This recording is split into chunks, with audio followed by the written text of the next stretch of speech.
आदरणीय प्रशांत किशोर जी की साफ समझ है, स्पष्ट समझ है कि जब तक बेहतर शिक्षा नहीं होगी तब तक बिहार से गरीबी नहीं भगाई जा सकती है।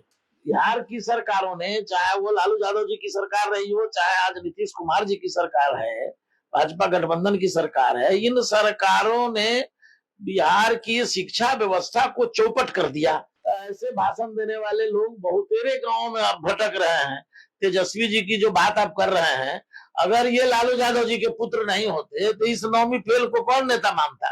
वो परिवारवादी पार्टी है, लालू जी की अपनी दुकान है, वो दुकान के ये लालू जी रिटायर कर रहे हैं तो इस दुकान के दुकानदार ये बन गए हैं। भागेंगे अभी तो हेलीकॉप्टर से यात्रा करेंगे कि गाड़ी से ही जाने, लेकिन एक समय आएगा कि इनको गांव गांव पैदल बुलाना पड़ेगा आदरणीय प्रशांत किशोर जी से मुकाबला करने के लिए। नमस्कार, मैं प्रशांत और आप देख रहे हैं द एज न्यूज। देखिए, इस वक्त बिहार के अंदर राजनीतिक माहौल काफी तेजी से बदल रहे हैं और एक नया मोड़ देने के प्रयास कर रहे हैं इस माहौल को प्रशांत किशोर की तरफ से एक ऐसा मुद्दा उठाया गया है जो आपको अक्सर पब्लिक के बीच सुनने को मिलता होगा कि नेता का भी शिक्षा का स्तर सुनिश्चित होना चाहिए, क्योंकि एक चपरासी भी जब नौकरी सरकारी प्राप्त करने जाता है तो उसे एक स्तर का पढ़ा लिखा होना जरूरी होता है। तो ऐसे में जो बड़े बड़े अधिकारियों को कंट्रोल करने वाले नेता हैं, उनका शिक्षित होना भी बहुत जरूरी है। और इस चीज को लेकर कई बार आम जगहों पर, आम स्थानों पर इसका सवाल उठता रहा है, लेकिन कोई पॉलिटिकल पार्टी अपने समीकरण ना बिगड़े इसको लेकर इस पे कभी आगे नहीं बढ़ी और प्रशांत किशोर की तरफ से इसे आगे किया जा रहा है। इस मुद्दे पर हमारे साथ बातचीत करने के लिए जनसुराज के मुख्य प्रवक्ता संजय ठाकुर जी हैं, इनसे बातचीत करते हैं और समझने का प्रयास करते हैं कि क्या कितना जरूरी है शिक्षा का स्तर होना जो प्रशांत किशोर की तरफ से उठाया। देखिए, आदरणीय प्रशांत किशोर जी की साफ समझ है, स्पष्ट समझ है कि जब तक बेहतर शिक्षा नहीं होगी तब तक बिहार से गरीबी नहीं भगाई जा सकती है। वो तो बार बार कह रहे हैं कि आप अपने बच्चों के शिक्षा के लिए वोट दिया करिए, अपने बच्चों के मुस्तकबिल बुलंद करने के लिए वोट दीजिए। तो फिर राजनीति में शिक्षित लोगों को न लाने का मतलब क्या है? हम लोग, आदरणीय प्रशांत किशोर जी की मंशा है कि राजनीति में सभ्य, सुयोग्य, शिक्षित और समाज के लिए कुछ करने का जज्बा रखने वाले लोगों को जोड़ा जाए। क्योंकि अरस्तु ने कहा कि जब समाज में अच्छे लोग राजनीति से दूर हो जाएंगे तो गलत लोग राजनीति में नेतागिरी करेगा, गलत लोग शासन करेगा। तो यही हो रहा है बिहार में।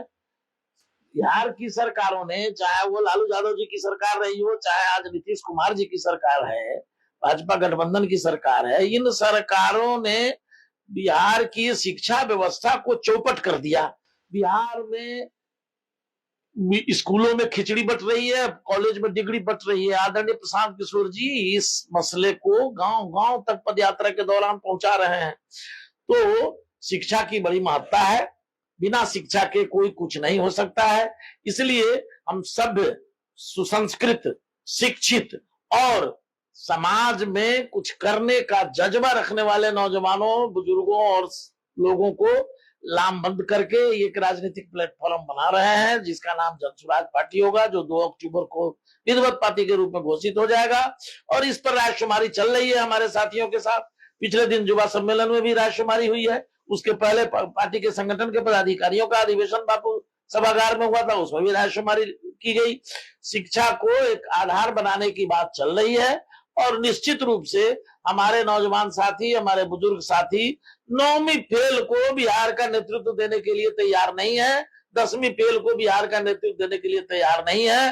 मतलब शिक्षा नेतृत्व के लिए भी जरूरी है और हमारे पार्टी के संविधान में इस पर मशविरा चल रहा है। कल भी आदरणीय प्रशांत किशोर जी ने शेखपुरा हाउस में संविधान सभा की बड़ी बैठक की थी जिसमें 121 सदस्य हैं और उनके साथ भी रायशुमारी हुई है।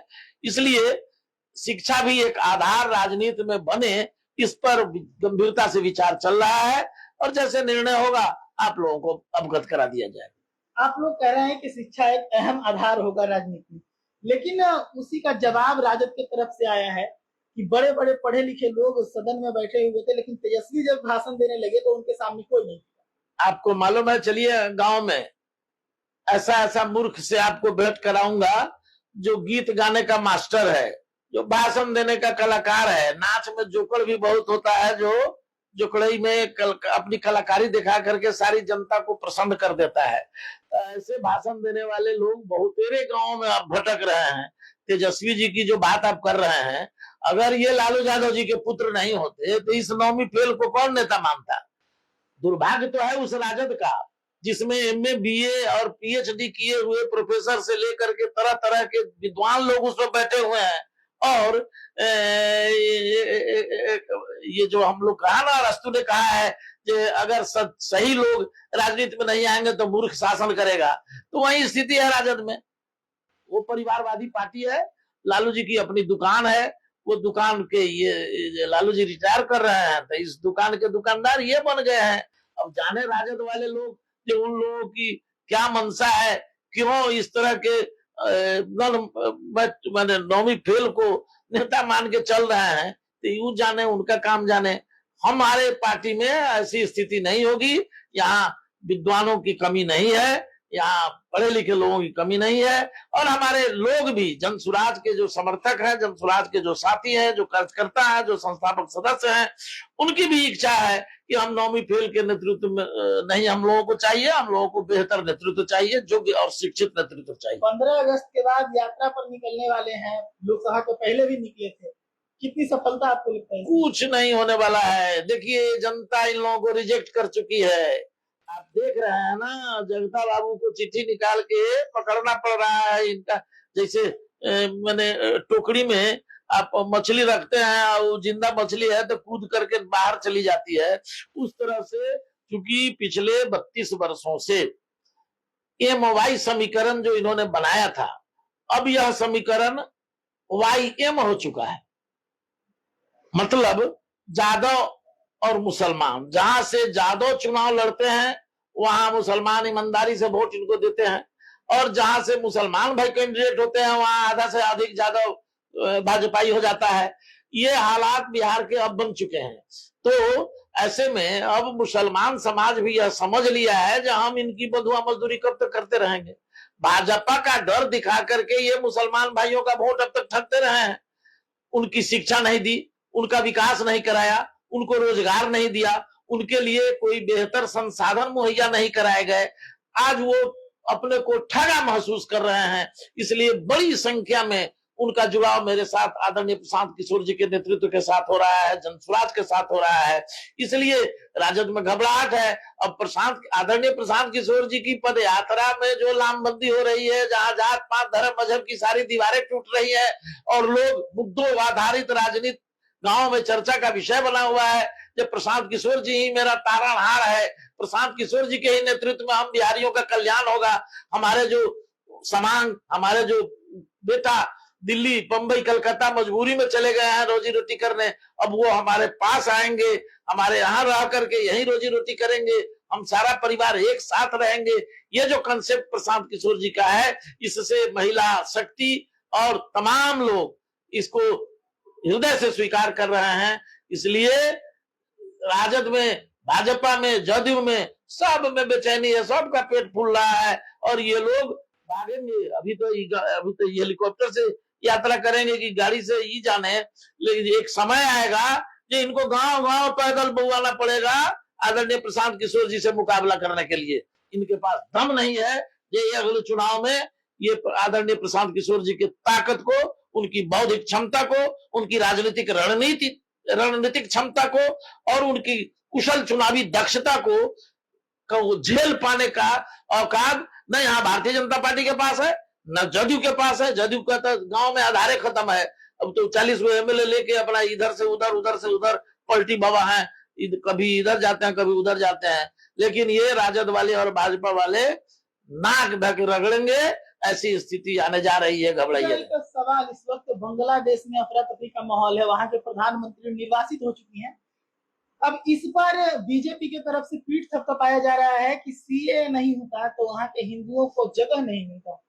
देखिए, ये भारतीय जनता पार्टी की राजनीतिक लॉलीपॉप है, स्टंट है, और इनको तो ये करना चाहिए। अभी इनकी दिल्ली में सरकार है, बांग्लादेश हमारा मित्र राष्ट्र है और वहां के प्रधानमंत्री शेख हसीना जी को जान बचाने के लिए बांग्लादेश के विद्रोहियों से जान बचाने के लिए भाग के आना पड़ा है, तो इनको तो ये पहल करनी चाहिए संयुक्त राष्ट्र संघ में अपने स्तर से, अमेरिका इंग्लैंड का सहयोग लेकर, कि कैसे वहां लॉ एंड ऑर्डर मेंटेन हो, कैसे वहां शांति व्यवस्था कायम हो, कैसे वहां जो डेमोक्रेटिक सिस्टम है वो पुनर्स्थापित हो, सैनिक शिकंजे से उसको निकाला जाए, विद्रोहियों के शिकंजे से उसको बाहर किया जाए।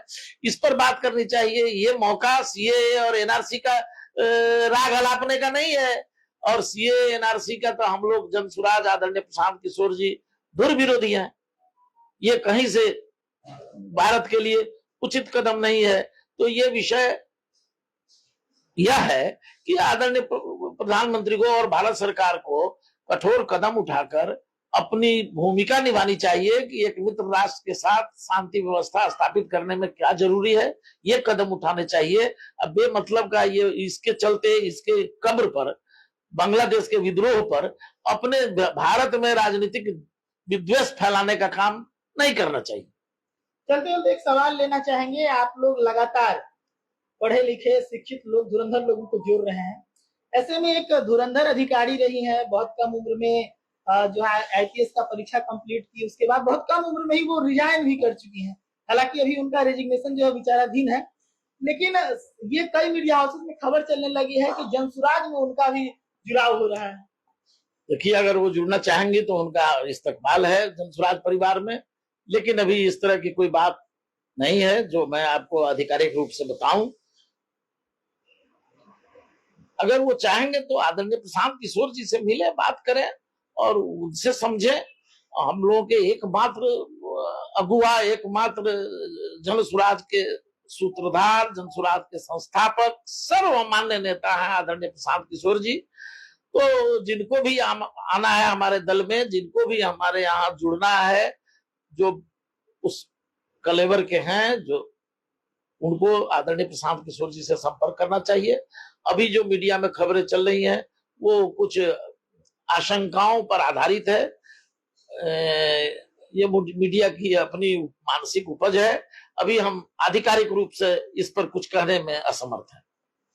महिला शक्ति प्रदर्शन होने वाली है जनसुराज की, इसका भी कुछ खबर मिला है क्या आपको? जी, आगामी 25 अगस्त को गांधी मैदान स्थित बापू सभागार में पूरे बिहार की महिला शक्ति का उस जगह समायोजन होना है। करीब 20,000 से अधिक महिलाओं का, जिस तरह से आपने देखा इसके पहले युवाओं का की उपस्थिति, उसके पहले आपने देखा पार्टी के संगठन के पदाधिकारियों की उपस्थिति, ठीक उसी तरह से, चूंकि पटना में कोई एक ऐसा हॉल नहीं है जहां हम 2 लाख कार्यकर्ताओं को एक साथ बैठा सके, ऐसी कोई व्यवस्था पटना में नहीं है हॉल की। बरसात का मौसम है इसलिए हॉल में ही बैठना है।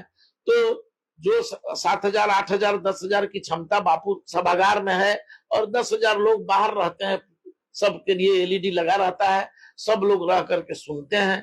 इसलिए फिर अब मान के चलिए जो 20,000 से अधिक महिलाओं का समागम होने जा रहा है।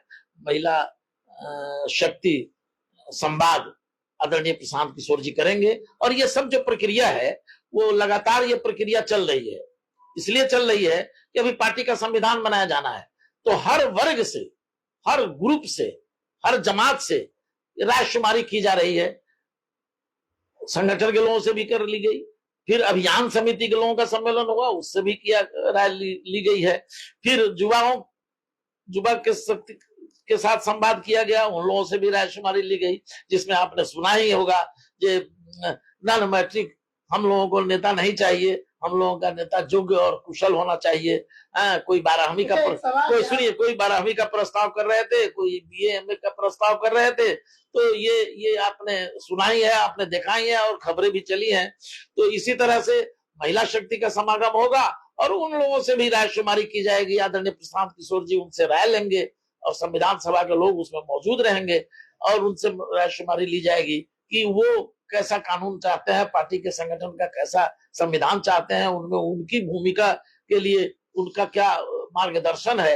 ये सब विषयों पर उनसे चर्चा की जाएगी और आप लोग रहेंगे देखेंगे। पिछले सम्मेलन में 3 बड़े चेहरे शामिल हुए थे ऑन स्टेज प्रशांत किशोर जी के साथ। महिला शक्ति का प्रदर्शन है और ऐसे में काम्या मिश्रा जी के साथ जुड़ाव की खबरें चल रही है, कहीं ऐसा तो नहीं कि उस दिन उनको भी देखना पड़ सकता है? आपको इंतजार करना चाहिए, इसमें बहुत ज्यादा उतावला होने की आवश्यकता नहीं है। और ये मैंने पहले ही कहा कि ये निर्णय आदरणीय प्रशांत किशोर जी लेते हैं।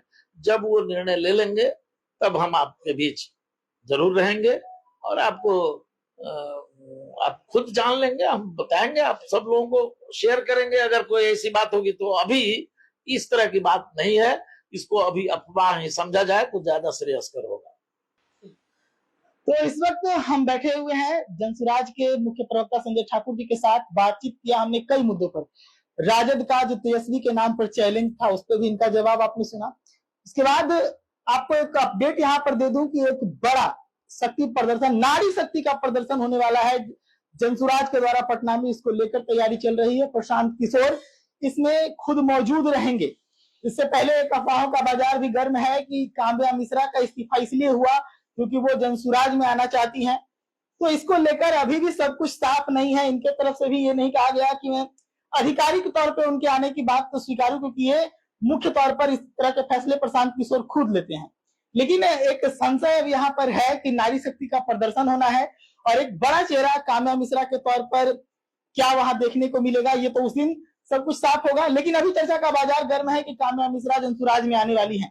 ऐसे ही तमाम खबरों के लिए जुड़े रहिएगा द HD न्यूज के साथ। धन्यवाद।